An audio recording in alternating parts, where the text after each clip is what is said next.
Clocked in, I'm locked in. I might not be a top 10, but I'm the realest nigga that ever put his socks in. A pair of moccasins, my confidence, competence, my common sense. I'm convinced that I'm the best at pumping shit. Blame my pops, he ain't come to the game, so it was either go deep or go insane. So I swung for defenses the whole game, but I was more of a base hitter than a race hitter. Searching for justice, just trying to figure out the route. No doubt, I was low down with pal. Wouldn't take much to get you choked out, but I'm cool, baby. I ain't been a fool lately. Yo, we back with another edition of the best podcast you never heard of. This is the Conceited Knowbody. Episode 216. Ah, man, I think I titled this Tupac. I just Tupac put that shit 216. You said episode 216?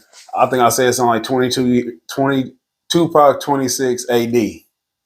26 years after death. All right. We are on the anniversary of the slaying of the iconic. Listen, this is like if I first off, I'm with Taurus, aka Dark Skin Thanos, aka Heartthrob Harrison, aka the Fan of Facts, aka the Commodity. And to my right, I got a fantastic guest with me. I don't really want to call him a guest. He's just sitting in. He much more than a guest. He's my partner in crime, my brother. ILLY motherfucking Octane. What up, though? ILLY Octane, a.k.a. ILLY Octane, a.k.a. ILLY Octane in this motherfucker. You already know what it is, man. My pleasure to be here with my brother from another, you already know. Go ahead. Yeah, Conceited Knowbody, 216, AD. You know, RIP Tupac. Not to be confused with Octane ILLY. Yeah, but we're about to have a fantastic show. Or the coffee. Or the what? The coffee. The coffee.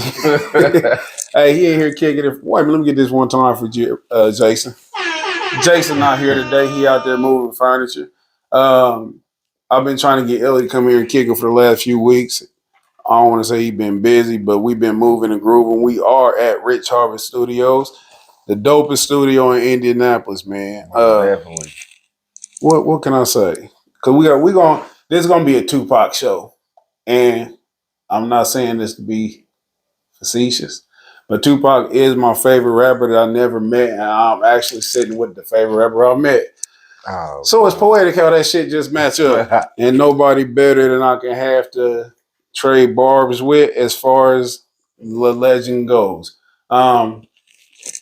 Again, this is the 26th year anniversary of the slaying of the iconic, and that's where I was getting to, man. I was about to say the iconic rapper. Yeah. I always say, man, if I could avoid it, I hate to reduce people to their occupation. Yeah. I'll say I'm fearful that if I was in an unfortunate car crash while I'm working, that they refer to me as a truck driver died on I-69. I'm like, man, I'm my mama's son. Right. Don't say nothing if you can't say it right. I got a motherfucking name out here. Don't downplay me like that. But just for the sake of conversation, this is the iconic rapper, revolutionary, and whatever else you want to attach to him, the fantastic artist known as Tupac Amaru Shakur, who was killed in the Vegas drive-by in 1996. We were some young punks. Yeah. We was young. We was trying to figure it out. And this how far back me and ILLY go to. We was in the same vicinity even back then. Mm-hmm. But I remember exactly where I was when Tupac died. I think I revisit this every year.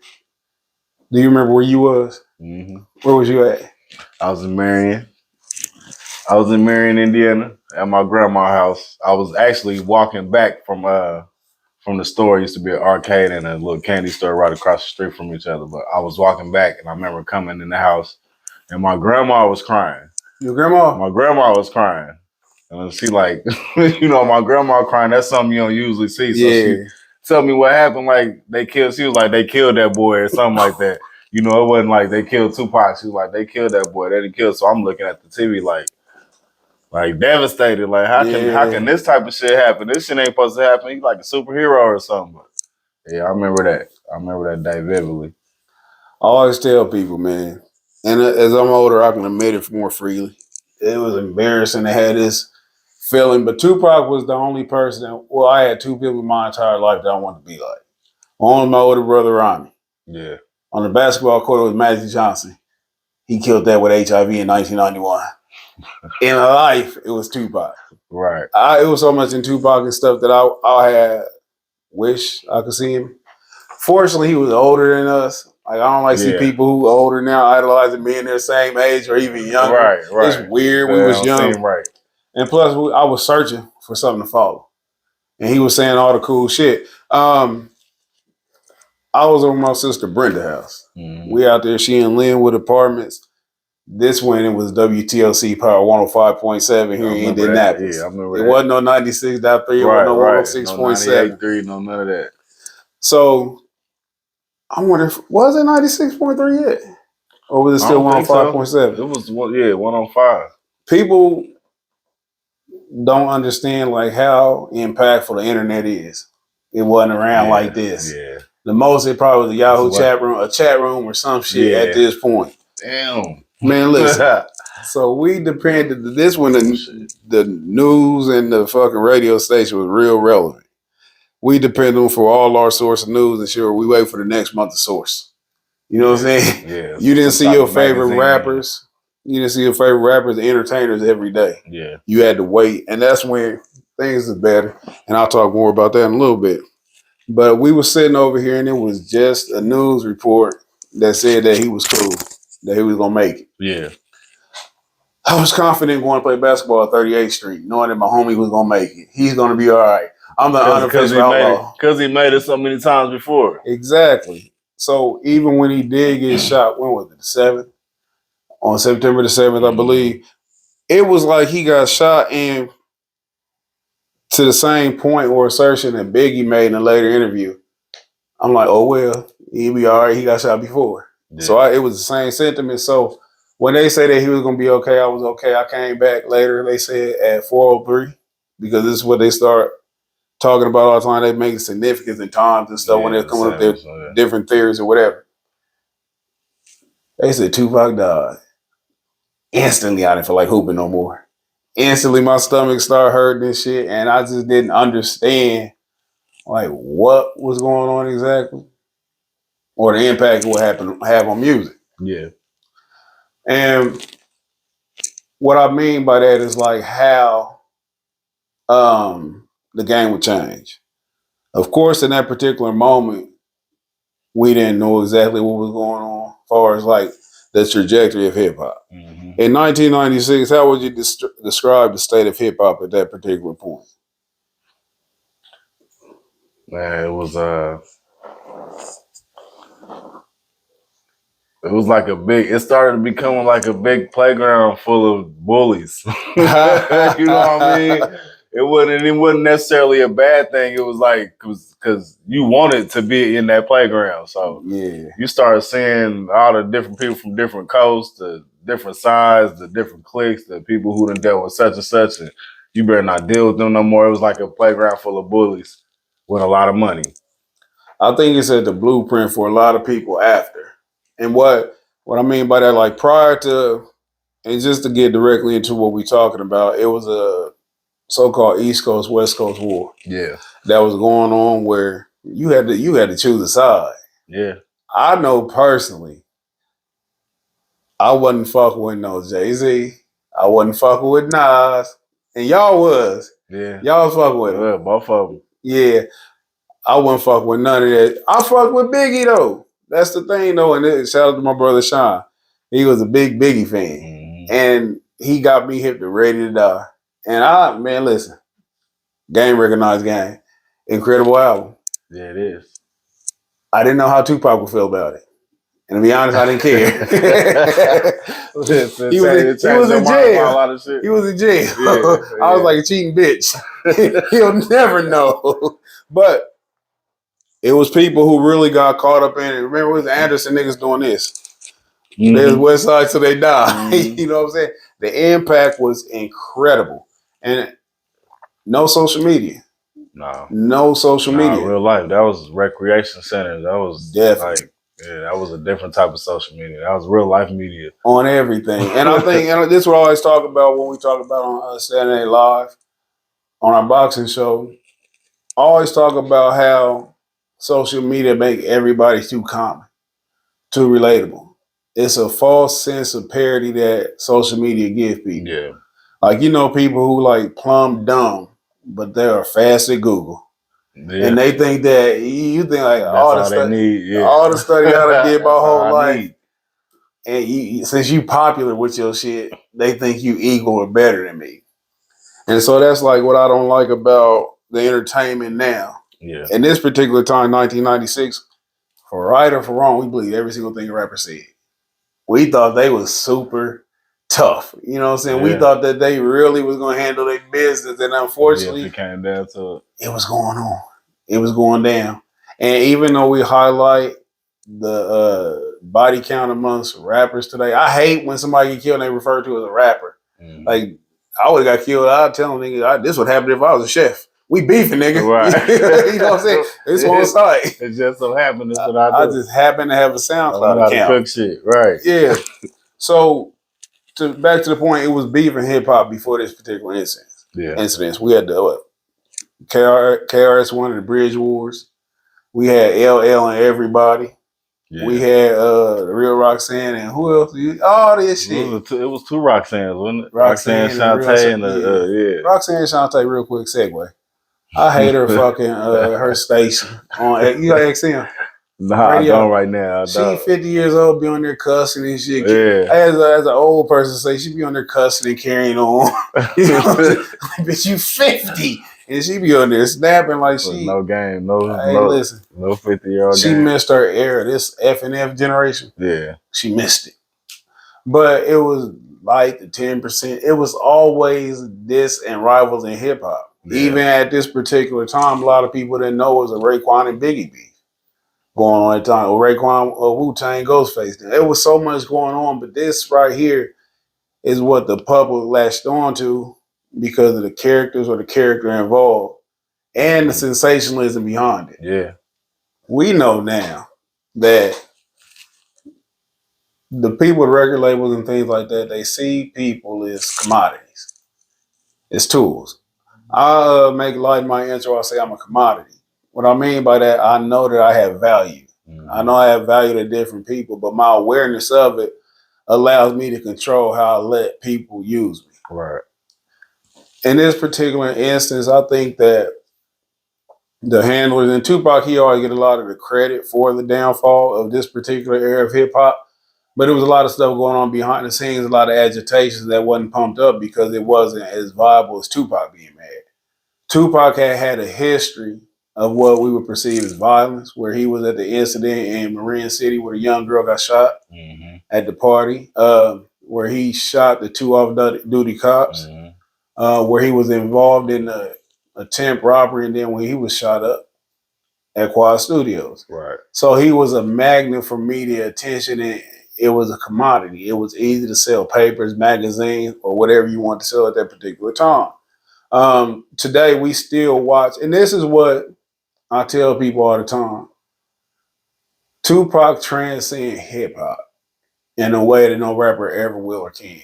I'm not talking financially, but there's no other rapper that we'd go back and watch an interview when they was 18 years old before they had a hit album out. And you seen these interviews with Tupac when he was super young with the little box. Yeah. If you ever get a chance to listen to it, I'm 43. You 42 and 3/4. 7/8. Yeah. But it's remarkable. His intellect, his intelligence, and the shit he was talking about, and you knew he knew what he was talking about. Right. When and he wasn't scared to talk about it. Definitely wasn't scared. Yeah. That's definitely wasn't scared to talk about it. And it's things like that that made him a magnet. And from my point of view, we're in the system not when they recognize us. It was you familiar with COINTELPRO, right? It's a COINTELPRO. COINTELPRO. The FBI driven program where they was manipulating black organizations, where their whole idea was to never let a quote unquote black messiah rise up.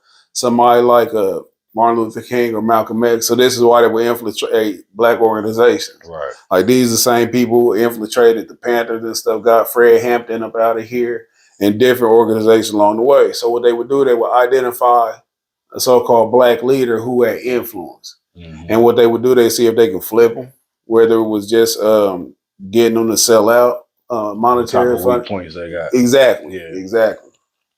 So it's my belief that Tupac was on this list.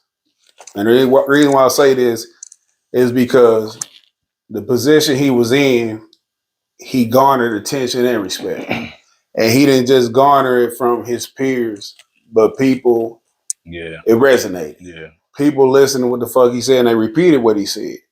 So if you could just push him into the direction of violence, you can facilitate it by putting him with a particular group of people. Like, people don't understand how scripted this world is, how the people at top pick and choose, they play with us like pawns. They use us as commodities. Once we're not viable to them, or they get rid of us. Or we expand them when they just don't care about us. Right. In this particular instance, two big examples of this is Suge and Tupac. 1996, the era we talking about in hip-hop, Death Row was arguably the biggest hip-hop label ever. Maybe Def Jam was bigger historically at this time, but as far as like this, moves made, not as many though. Like doing the first, the first of this and the first of that. Yeah, you said just flat out impact. It was like an earthquake, right? Definitely. So like Death Row was incredible at this point. Drake had just left, but it seemed on the surface that this was still a viable team. We didn't know how fragile it'd be if the star player got benched. And we seen I mean, you kind of knew. Well, it was hard with him and Snoop though, but I think that was the first time you knew how important a producer was. That's what I kind of felt like wow, without this is totally different. But like you said, Pac brought more than just music to it. So he can be like, fuck the producer and this, that, and third. When you get to listen, it's like, oh, whoa. Yeah, he needed that. Well, you didn't like the production on Illuminati? Yeah, but that was like that's for the sake of being Pac. For the sake of doing music, nah, you gotta have that. You know what I mean? You're gonna have to have that after you mad and you got a story to tell and shit. And I think when I say we didn't realize the impact, because I believe that Pac was like the lightning rod for not only attention, but people's desire to work. Yeah. It was an interview recently where I can't remember Daryl, I can't remember his last name, but he was a producer. He did Me and My Girlfriend and something else. Yeah. But he said there was a whole bunch of big name producers who was trying to get on Machiavelli, but Tupac knew who he wanted to work with. Yeah. We all knew that All Eyes on Me a fantastic album, but we knew that wasn't Tupac's sound. Musically, we knew that he was somebody who predicated himself on what he had to say in gritty hardcore beats. I fantasize about Tupac on a fucking RZA driven album. I would fucking, you know what I'm saying? That dark hard shit. I would fucking be like, damn. I feel what you're saying as far as lyrics, but that ain't enough melody. I don't think that wouldn't be enough melody for Tupac. Yeah, and I agree with it because it's poetic sense. Yeah, he got that poetic feel, but just on the hardcore part shit. Right, that hardcore shit, I'd love to hear that. But so you got Suge, Pac, people who, that energy, you know what I'm saying? And it's almost, when you go back in your different interviews, it's a childish energy. You know what I'm saying? Where we just happy to be here. And I got a whole lot of fucking sense, but you got to put me around people with a lot of sense. You ever get a chance to listen to a Tupac and Monster Cody interview? You know what I'm saying? The rapport they had between each other, where they talking about positive shit. And this is why I think he's not here now. Yeah. It's not because just basically the hip hop shit. I think this facilitated the end. But the way he talked in his speech, I'm gonna play this quick speech right here. If I know that in this hotel room they have food every day, and I'm knocking on the door every day to eat, and they open the door, let me see the party, let me see like they throwing salami all over just like throwing food around. They're telling me there's no food. You know what I'm saying? Every day, I'm standing outside trying to sing my way in. You know what I'm saying? We are hungry, please let us in. We are hungry, please let us in. After about a week, that song is gonna change. We hungry, we need some food. After 2-3 weeks, it's like, give me on the door, breaking out the door. And after a year, you just like, you know what I'm saying? I'm picking the lock, coming through the door, blasting, you know what I'm saying? It's like you hungry, you reach your level, you don't want any more. We asked 10 years ago. We was asking with the Panthers. We was asking with them, you know, the civil rights movement. We was asking, you know, now that those people that were asking, they're all dead in the jail. So now what do you think we're gonna do? Ask. If I know, my whole thought is like shit like that would got Tupac up out of here. Yeah. You can't have nobody with that kind of influence or impact telling people you need to get your shit together. Quit depending on these motherfuckers. You know what I'm saying? If they don't want to give it to you, take it. They do not want to hear that. They don't want us to be organized. Damn, organized. Like I got fucking glitching and shit, malfunctioning. Organized. Damn. And so it's things like that. Not necessarily. I won't go to the extreme to say he was assassinated like a Malcolm X or Martin Luther King, but I do feel that in Vegas, this was fresh after the Mike Tyson fight. Mm-hmm. I do feel like if these people wanted the people who did it, they could have got them early. But I think that a Tupac death, it resonates where it's on record who they said did it. They claim that Orlando Anderson, a member of the Crips, I sound like Southside Crips. I sound like a fucking I sound like a goddamn police. A member of the Crips. I feel like Serena Alchemist. What was that girl name? Hey, Kurt Louder or some shit. But I feel like it was just so much how we can capitalize off this destruction. Yeah. Because it was the war in Compton, where there was a lot of people from the Bloods and the Crips getting killed or whatever. Yeah, getting killed, getting recognition, getting money for different things. Exactly. Like there's a lot of things going on in the culture with the whole Tupac and Death Row thing. That was so as a hip hop aficionado, somebody whose opinion I respect a lot in this game. Yeah. I'm gonna ask you, what was one of the biggest things that you saw in hip hop on the heels of the death of Tupac, and then 6 months later, Biggie? But being that it's Pac, just that right now. You said what was one of the biggest things that I saw after he died? Yeah.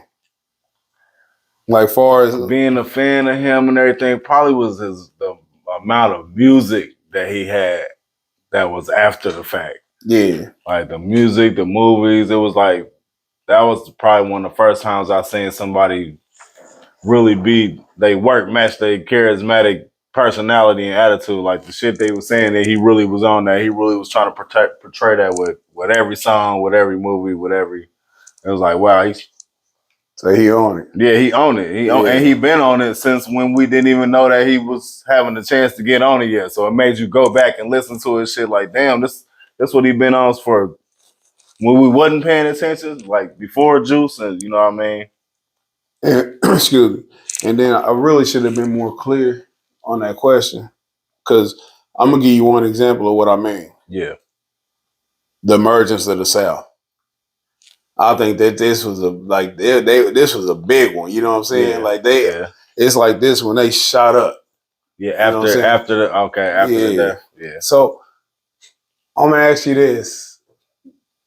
Everybody always say, and we heard in what song was it? The song with Jay-Z and Pusha T, where he said if Big was alive, Hov wouldn't have got whatever. Yeah. The little boy, I can't remember. Yeah, I like that one. Do you think that I'm gonna go through a list of rappers? And I'm gonna ask you, and then I'm gonna tell you why I don't think they'd have been as big.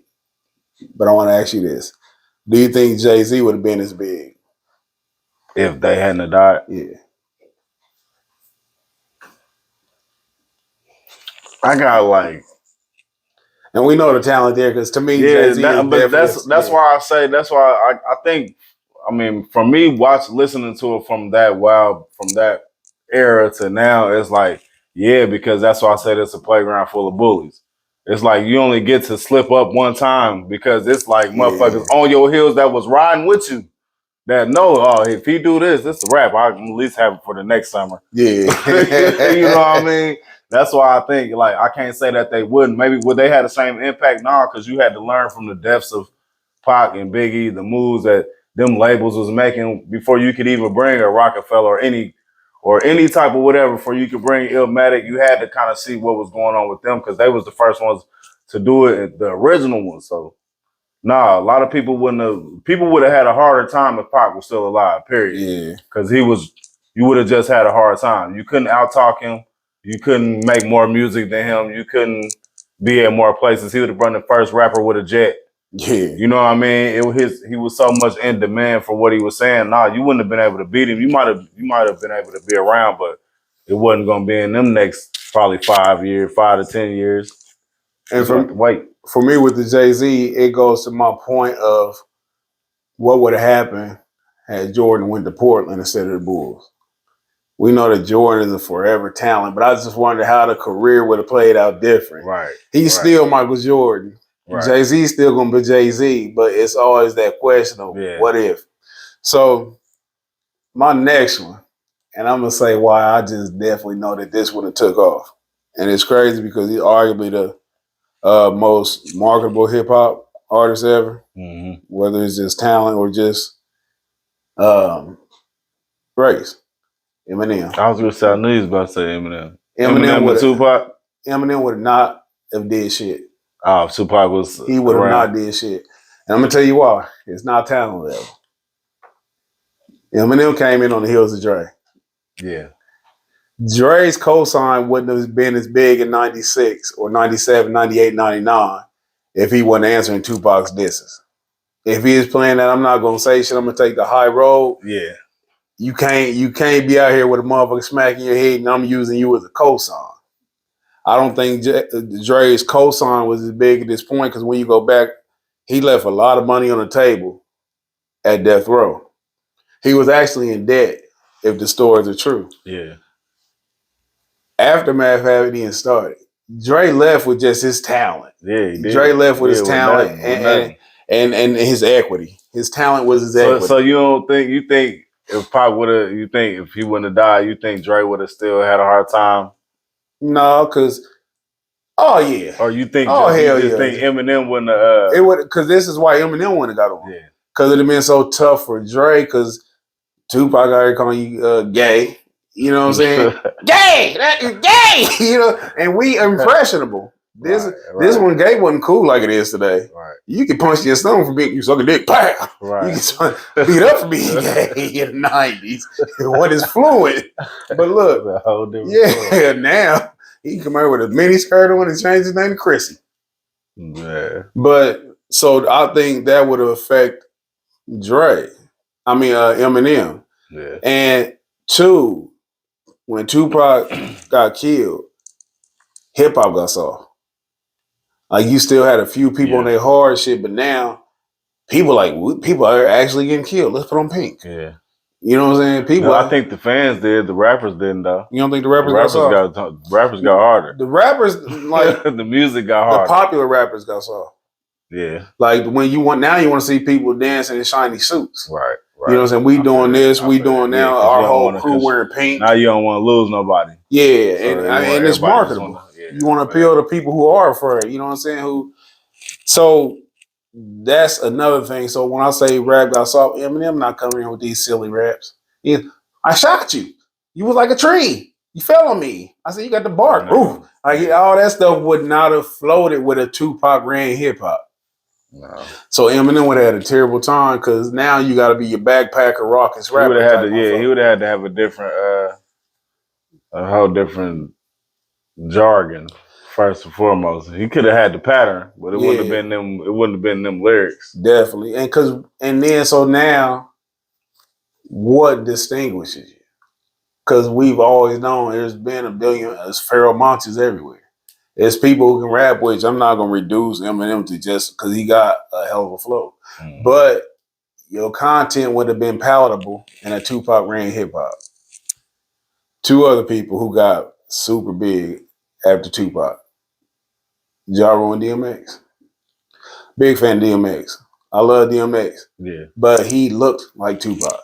Whether he was trying to or not, it was the image of that, and it attracted people. Yeah. You know what I'm saying? Person. Not nearly the flow either. Not nearly the flow at all. You got the energy. Yeah. You got some good songs. But and it was heartfelt too. That's what make it even, you know what I'm saying, more because it was a different type of heartfelt though. It was, to me, DMX more heartfelt stuff was more religion based. I felt like he was either going devilish or religion based. I feel like Pac was like, it don't really matter just where military. it's just it's community. Yeah, it's just community. It's just where we all grew up at. It don't matter what church you go to, if your parents this or everybody kind of was on the same thing. And DMX come on was like that uncle that had to get hard, steal your TV, believe a poem and shit on why he stole it, how he gonna change. You got compassion for it. Right. You know what I'm saying? Right. He was like, him in the harm. Because you explaining a grown junkie. Man, that's just Earl. Man, you gotta accept Earl. But I like DMX, but he was like, I don't know. To me, it's like Kobe and Michael. To me, a little bit. Pocket. It's like kind of the same thing. It's like you there and you good and you great, but you imitating that. So you gonna have to. It's gonna be a brick missing. And that's the thing with DMX. I don't think he felt like he was imitating Tupac. I do feel like Ja Rule thought he was. And the reason why I say this is because DMX didn't come out with no bandanas on and shit. True. You know what I'm saying? We never heard DMX say shit about a thug. I think Tupac made it easier for people like DMX to be transparent in what they were saying, though. Okay. Because he was real transparent in his music or whatever. And I don't think, and one thing, I don't feel like he was fake, DMX. So it's hard for me to feel like he was emulating, because when you hear his interviews, they all seem heartfelt. You know what I'm saying? It seems like he meant what he said. And this is another one right here. Well, first, Percy, commonly referred to as the Colonel of the Tank, commonly referred to as Master P.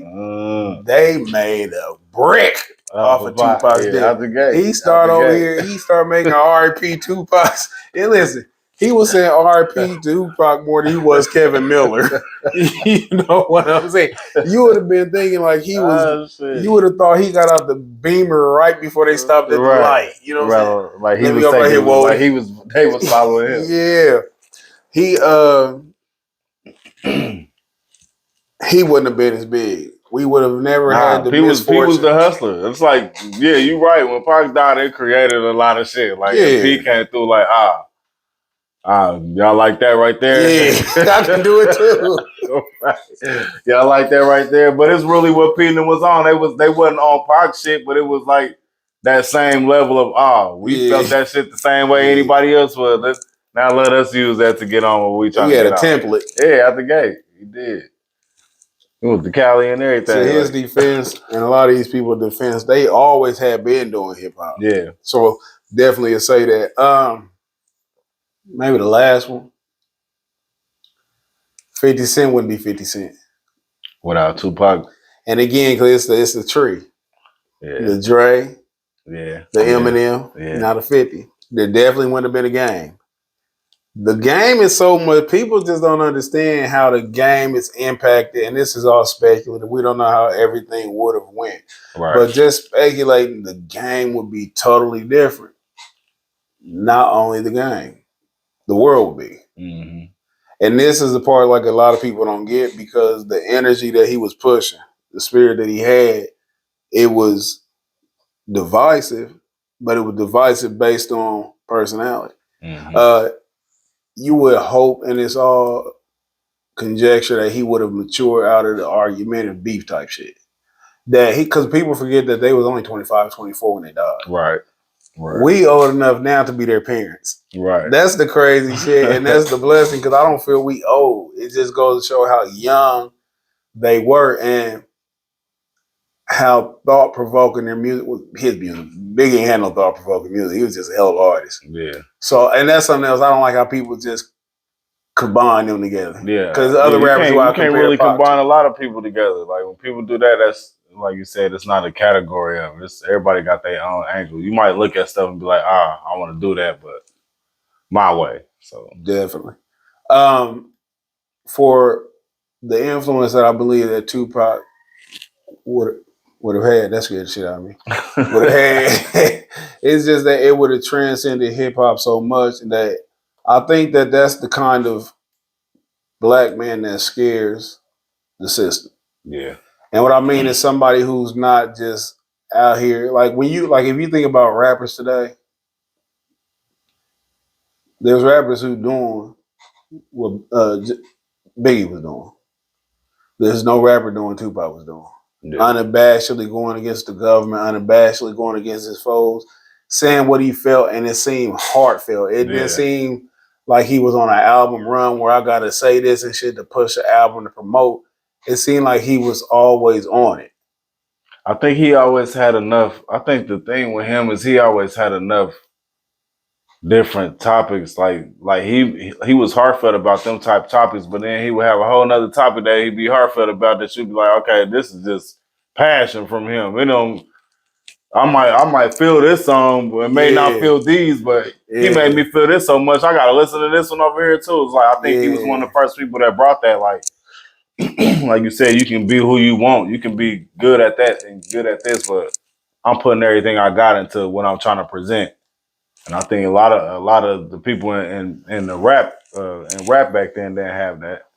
Not in that way. They had it in different ways. You had, like you said, the different labels and the different artists that had their own thing, but he had it like enough to draw y'all in too. Yeah, like rappers admired him. Yeah, like yeah. I'm your favorite rapper. Hell yeah, and they emulating other grown ass men. I would be embarrassed out here emulating a grown man. And you definitely can admire people. Mm-hmm. You know what I'm saying? Like I admire people. There's certain people who in certain aspects I look up to them. Mm-hmm. I can freely admit that there's certain people where they have abilities or talents that I admire. Right. But I'm not gonna emulate you. Right. I'm not gonna be like, yeah, I'm new Pac. I would never say nothing like that. You know, how can you go home and try to fuck your girl when you just told another nigga in front of everybody I'm new Pac? You know what I'm saying? It's weird. So look. He was one of the first rappers I knew that have a rap name and a real name. Ain't that crazy? That was like the only other person, Open Trice. Right. Who else? Right. Yeah, and Nas. It's like, oh, what is this? Is this a rap name or this a real name? And speaking of Nas, I think that at one point I thought that Nas' biggest downfall been his lack of charisma. He's not a charismatic person in front of the camera. I don't know how he is in a personal conversation. That's what make him, because I think he more of a street nigga than you would think he was. Yeah. Until you be like, okay, yeah, he ain't with that type of shit. Yeah. You know what I mean? Because when he come on the mic, it seemed like he willing to talk to everybody. Yeah, he's super intelligent. So it's like, I can talk in the room. It's like, nah, really, I ain't really on. I'm on that, but not with y'all. Yeah. And it's crazy because like, I identify with that. Yeah. You know what I'm saying? Like, I know I'm not somebody who's just going to be somewhere super amped up and shit. Right. You might forget the fuck I'm there until you ask me something that I fucking feel like talking about. Yeah. You know what I'm saying? Then it's a rap. Yeah. So, but he was one of the socially conscious rappers who I think that his lack of desire to be out there in the front is what separates him from this type of conversation for your impact outside of hip hop. Right. Right. Ice Cube. The more I think about Ice Cube, man, the more he sound like an agent. The more I think about Ice Cube, he seemed like a fucking agent. And this is why I say this. Because Ice Cube has put on every hat in hip hop. Yeah. He has worn every hat and he kept the same face. Yeah. He was the angry gangster. He said the agent. He went to the angry, I want to kill Sam. Nympho, boy, she is slut. Mm-hmm. Which definitely one of the most incredible albums I ever heard in my life. Yeah. With the most incredible diss song ever. Even Sorry Hit 'Em Up, but No Vaseline is it. I know, it is. Then I look up, he doing movies. Mm-hmm. Then I look up, he doing what was that little song he doing? It ain't nothing. Shake something. What was that? What's that on Players Club? Yeah. That's Pete. That's him and Master P. No, that's him solo. That's him, yeah. But I think he do got a song with But it's on like that he's same worn soundtrack. every hat in hip hop, and it's always been a polarizing hat. Like when he was doing the stuff with the Bomb Squad, with all that stuff, he was super Chuck D. He was Chuck D of the West. Yeah.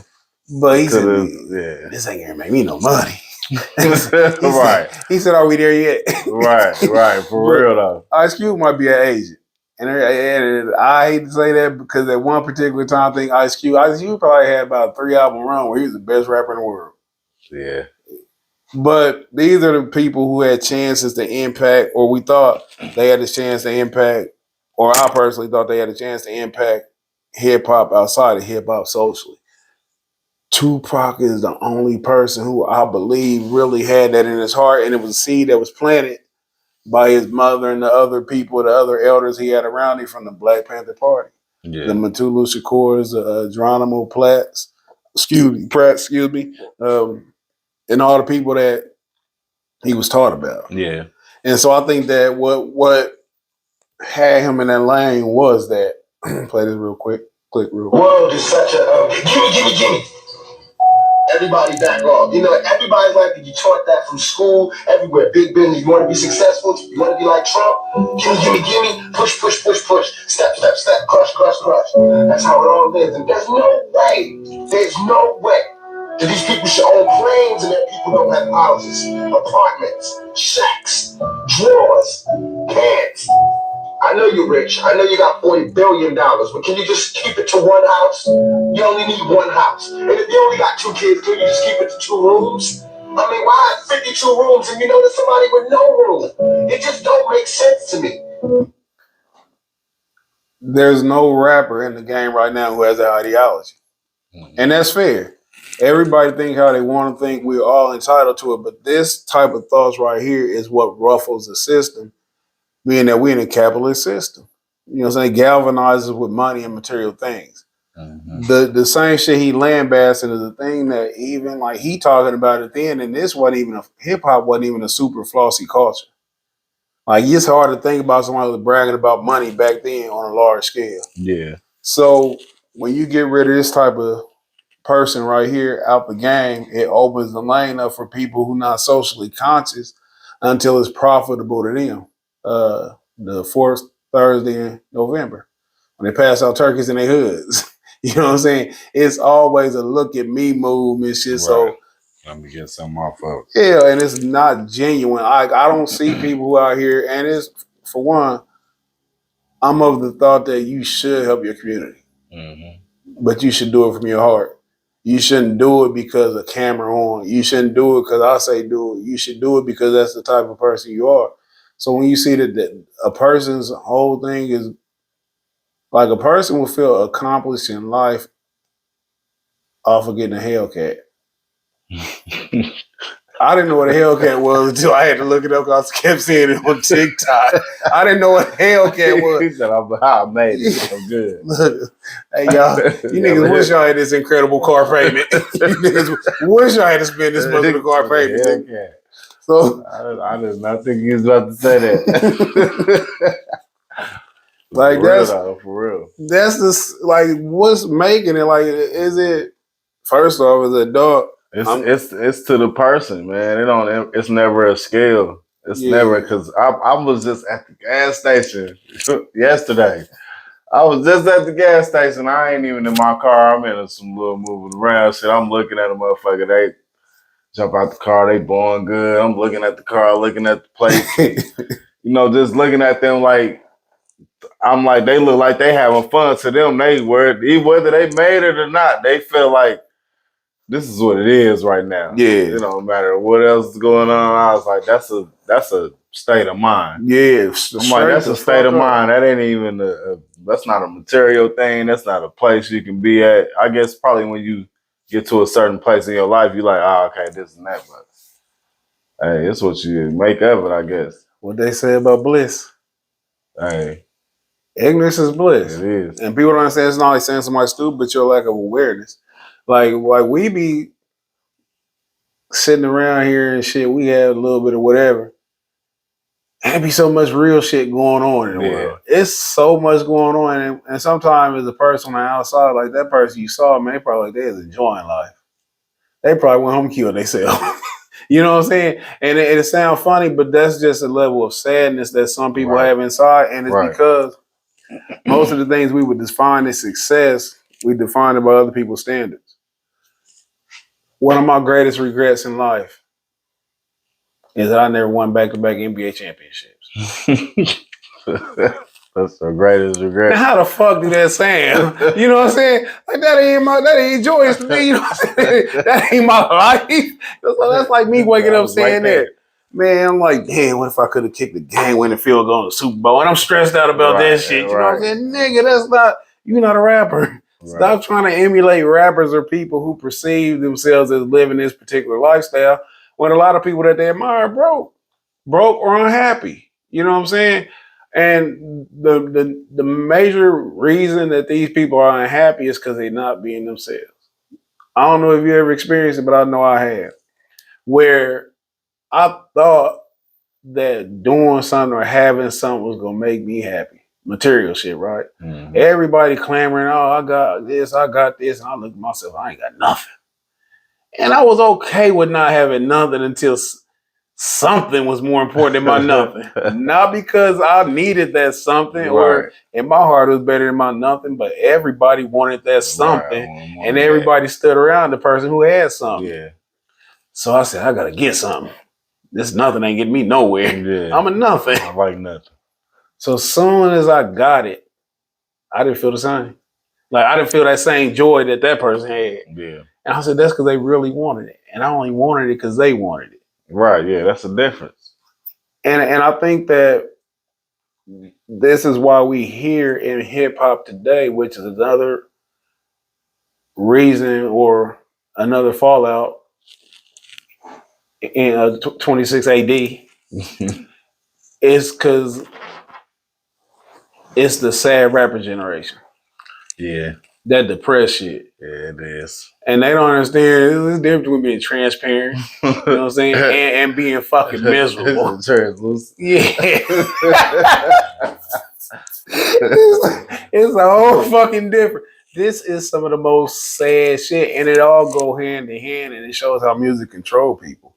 And what I mean by that, like if you ever notice, like the inference of these rappers out here just spilling their fucking hearts. The first off, they all drug heads. Yeah, first they was telling how they were selling all the drugs. Mm-hmm. That's what was going on at first. This is how we're doing all the drug deals. We're doing it this way and this type of car. Now it's like, fuck doing the drug deals. We just taking them now. Because they the son of junkies. Yeah. They the sons of the people who getting sold drugs. We take this much drugs. Like, the fuck up. That's great. No more. We just using them. And this, like, it all going hand in hand because what it does, it created a dependent culture of men. Like the men super dependent. And what I mean by that is they profess this, I'm being transparent, I'm showing you how vulnerable I am. Mm-hmm. People supposed to be able to see through it though. Like it's always gonna be part of the game to have shit slip through the cracks with this shit that's supposed to slip through. It's always gonna be it's like, hey nigga, we see you about to slip through there. We coming with two. Yeah. As soon as we get there, we doing this. So it's always people gotta decipher that though.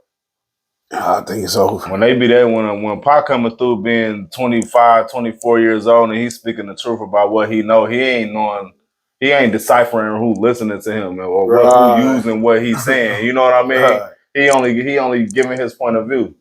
It be people around him that use that and manipulate that and be like, yeah, we're gonna change this to that. That's some real shit, man. People don't understand the significance of that, like who you have around you. And I believe that like in this generation of hip hop, it's a lot of vultures. Yeah. And what I mean by that, it's the internet, man. I keep saying social media because what it is, they pluck these rappers out. Like they don't even go for talent no more. Who can we manipulate? Yeah. Who can we turn to an overnight social media superstar? And it's weird because I don't know nobody no more. I know. Look, like it be people who's super duper famous, and I know. It's funny because I just was talking to my homeboy who came in earlier today. Right? They just was saying just was saying this. He said something to me about the streams and the internet, and I'm talking to him like this, and he like, damn, big bro. All I said was, I'm like, don't tell me about the internet shit, bro. Like, don't use that as that's the only tool. Yeah. It's a tool, but it's not the only one. And then they like, who you listen to? I'm like, shit. I said, I don't listen to nobody unless they talking about something. Yeah. I'm gonna listen to satellite radio. I'm gonna listen to, what's going on, who doing what. But unless you be like, hey, you heard such and such, I ain't gonna listen to them. Right. I may just listen to music because I love music. But Right. if you talking about something, then I want to hear that. Yeah. This is the generation, man, of algorithms. Yeah, I knew it. I didn't know what algorithm was and shit till this shit took off. It's Fraggle Rock when they was crawling through the plastic tubes and we didn't know what the fuck they was doing. We still don't. That's algorithms. and like there's this notion that men like women like, but numbers don't. Yeah. For the last 10 years, the numbers have been lying to like us like a motherfucker. Yeah, like 1,000. Because what people do, people translate numbers into quality. Yeah. They translate quantity into quality. If you have 1 million views, somebody think that you got 1 million good things going on. Yeah. You can be a fucking fool. Like if you go and look up Tekashi 6ix9ine, look at his fucking video views. Yeah. Hey, like that. All they did was that hollering weird shit. Right. I said, this who ILLY competing with. This is what ILLY got to fight through. Like he actually rapping and saying shit, and this is what the motherfuckers like. This what y'all listen to this because y'all talk about numbers. This is what the fuck and it translate and it's crazy because the streets used to define music. Now music defines streets. Yeah, you got grown niggas in their 30s and shit out here looking like Lil Pump. It's grown black people out here looking like Lil Pump. Everything shiny. Niggas dyeing their hair and shit. I hate hip hop because I seen all type of drip. When we was talking, listen, we was talking about it last week, man. I saw a nigga riding down the street on a bicycle. And he was like serious about his ride because I knew he was serious because he stood up and paddled. Yeah, you know what I'm saying? Like I gotta be home before dark paddle. He was doing like that. Yeah. No, he was humping. He gotta beat the train. You know, he had a bonnet on. Made my motherfucking stomach hurt. And I said, this is what the world's become. You know what I'm saying? Like, I've seen niggas on TikTok like this making videos. And then I told her, his head itchy. Yeah, you know what I'm saying? I said, this world is crazy. And I blame Tupac for getting shot in Vegas 26 years ago. It's all on you. Before we close up, favorite Tupac album ever? I like Illuminati. I like Illuminati because I felt like I said, it was the first time I heard quality of music from like being like fuck Dre to I'm about to do me. Still had the passion. He had niggas that didn't nobody else hear of in the industry on his songs. Mm-hmm. Like he carried it. It just made me feel like you could do whatever you want if you was serious about what you was talking about. That was probably one of the first people that made me feel like that with rap music. If you serious about what you talking about, people gonna listen to you if you know how to ride the beat. Definitely. You know how to stay on the beat good and you really saying something like we at least gonna listen to you. Yeah. You know what I mean? I think Illuminati, that's probably my favorite Pac album. It's a tie for me between Me Against the World and Illuminati. Yeah. Because Illuminati could be like Me Against the World Part 2. A more mature sound. Yeah. But it's still that same passion. It's still that. And I as much as I like All Eyes on Me, it's like a aberration. It didn't feel like Tupac. All Eyes on Me is my second. Because it made me feel like Tupac realized the industry. It made me feel like he was like, I know how to do this. I can make songs like this. It made me feel like he realized that right there. So that would be my second. Close to my first, but Illuminati is just like, nigga, fuck everybody but me. So that's personal. I think Illuminati is like when, and I say like, say, me personally, if I'm an introvert. I'm introverted, but now with All Eyes on Me, All Eyes on Me, I come out here and I'm like, yeah, we party, yeah, everybody having fun. Yeah. But at some point I'm getting exhausted doing this party. And then when I go sit in the room, now we at Illuminati. now I'm back to this shit. Like you said, I'm to myself and shit. Yeah. And that's exactly how I felt. You did see his artistry. The things he was talking about here, the personal shit. Like, it was so many layers to it. But again, Me Against the World was my shit. That was my, like, I always had to like Tupac. Yeah. But I fell in love with Tupac on Me Against the World. It's just the subject matter, man. And then it's the one bar. And it's crazy because it always reminded me of Sean, because he said, me and the homie smoking roaches because we broke. You know what I'm saying? Yeah. Sean said, man, I feel that. I'm like, nigga, we 17. How the fuck you feel that? What you know about that? Yeah. But it was simple shit like that. You know what I'm saying? Yeah, because I got Tupac songs that I like that's just like Straight Ballin' is like one of my favorite songs that's not on neither one of them albums. I like when my homies call, like he got shit of that I don't necessarily gotta attach to an album. And I was gonna say 3 favorite songs. 3 favorite songs of Tupac, Straight Ballin'. When my homies call, balling with your wife, and I Get Around. My first, and I gotta start early with them because that's what made me listen to anything else he was gonna make after that. It's like, oh, these is crucial. My favorite 3 is Never Had a Friend Like Me.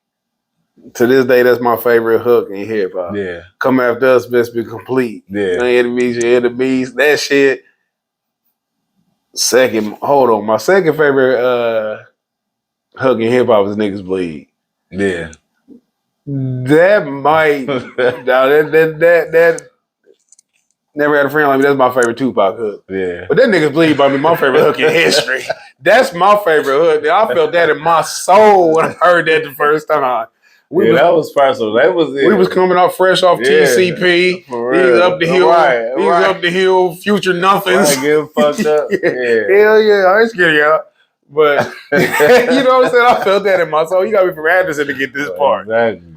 But the Never Had a Friend Like Me, that's in my block. That you got a nigga shedding tears, reminiscing on my past fears, cause shit was hectic for me last year. That was my shit. Yeah. Them 2 right there. And then my third one probably my third one, it might be Outlaw. That used to be my shit right there. Yeah. That used to be my shit. He got the most songs, bro. And that Outlaw can be pushed. It's always something that can be interchanged in there. What you gonna do when you get out of jail? That's like, that's one of my favorite songs. It's like, I'm like, how is that even one of your favorite songs? When I first heard it, I'm like, I probably just got out of jail, but it just stuck with me for the rest of my life. And then it made me listen to the shit he was saying. Like, that shit is dope. And as we said, 26 years later, and I'll Get Around. Yeah. That was a glimpse of Me Against the World. All Eyes on Me. Yeah. As far as the ability to connect and make music, things like that. Tupac, I think, probably was the artist who we seen grow the most in hip hop, as far as quality of music. Yeah. He always had something to say, but it seemed like it wasn't just never hitting. As far as the beats, I admit this shit. Tupac, he had some garbage ass beats on Tupacalypse, and it started getting better on Strictly for my niggas. But oh man, it was a tough sell, man. Like the Soldier Story, that's one of my best ones. You know what I'm saying? I think it's a rendition of the George Jackson and his brother when they broke out of prison. Hit the pen, nigga, and get your bigger brother out. Yeah. It was so hard, man. It was so tough, and it was so incredible when he was so young. He was young with this. He died when he was 25. I think that's kind of like 91, 92. Mm-hmm. The only other artist who was super young, who I'm like, I can't believe he was this young making that music. Who do you think? That young? 25. No. I'm talking about younger than that. When he was Strictly from and you said the only other artist that died? No. Who just was young. He I can't believe he rapping like this at that age. I'll just give it to you. I'll just throw you this Illmatic. Oh, yeah. Now I was 19, man. Yeah. I'll be forgetting how old. I'll be forgetting how young he was. 19. I'll be forgetting how young he was. That's sickening. To if you imagine you 40, you coming in there, you K Solo or whoever was in there, whoever came in there. Yeah. But again, though, man, this is the 26 year anniversary of the death of Tupac, which incidentally, hear me out,